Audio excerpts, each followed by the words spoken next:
The Legend of the Red Eagle by Tredain Dren, Archivist of Winterhold. This tale was transcribed from the memory of Clarissa Vienne, student of Winterhold. Elements of the legend suggest a date circa First Era, 1030, though as with any oral tradition, much of it is likely a later anachronism. Curiously, stories of a similar king and his legendary blade appear in other ancient myths of the Reach. Long ago, a child was born in the Sundered Hills.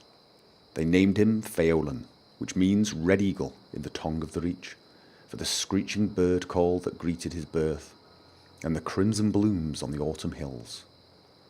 Thus began his legend. Reach child, born under auspicious skies, his very name the colour of blood. 10 kings ruled the Reach in those days, and though men were free, the people were scattered and warred amongst themselves. The augurs foresaw the boy's destiny, a warrior without peer, first and foremost Lord of the Reach, chosen to unite all under his name. Pheolan grew in years and strength, and it seemed the prophecy would be fulfilled. The banner of the Red Eagle was raised along the cliffs of the Reach, and his people prospered. Then came Hestra, Empress of the South, riding to war. One by one the kings stood before her. One by one they fell aside, bending knee in imperial bargains or slaughtered on the battlefield. Her legions came at last to the Sundered Hills, and envoys were sent to bargain for their surrender. Pheolan refused to yield the freedom of his people, but the elders were afraid, cast him out, and accepted the imperial yoke. Thus was stolen by the foreign invaders his land, his people, his very name. In the years that followed, Red Eagle became known as the untamed spirit of the Reach, unbowed, unbroken, strained by the blood of his foes. He gathered loyal Reachmen to himself, those who clung to the old ways, who yearned for freedom and forged a new nation.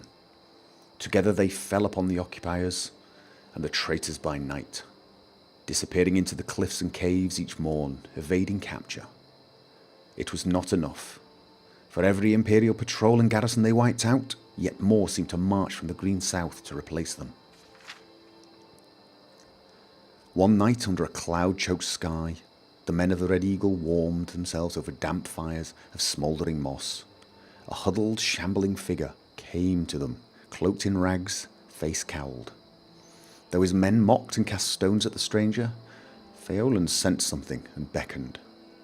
The cowl was thrown back in the dim light, and she revealed herself to be one of the ancient and venerable Hagravens. She offered power for a price, and a pact was made. Thus was brokered to the witch, his heart, his will, his humanity. From that day forth, his was a spirit of vengeance, pitiless and beyond remorse. The rebels grew in strength and numbers, and none could stand against them. Pheolan's eyes burned coldly in those days, black opals reflecting a mind not entirely his own. 2 years passed, and the foreigners were all but driven from the Reach. Such peace could not last, however, and a great host fell upon them, a swift army of invaders unlike any before. For a fortnight, Hestra's generals laid siege to Red Eagle's stronghold, till he himself came forth for battle, alone and robed in nothing but his righteous fury. 1,000 foreigners fell before his flaming sword, and the enemy was routed. Yet when night fell, so too did he. The warriors who came to him said Pheolan's eyes were clear again on that final night.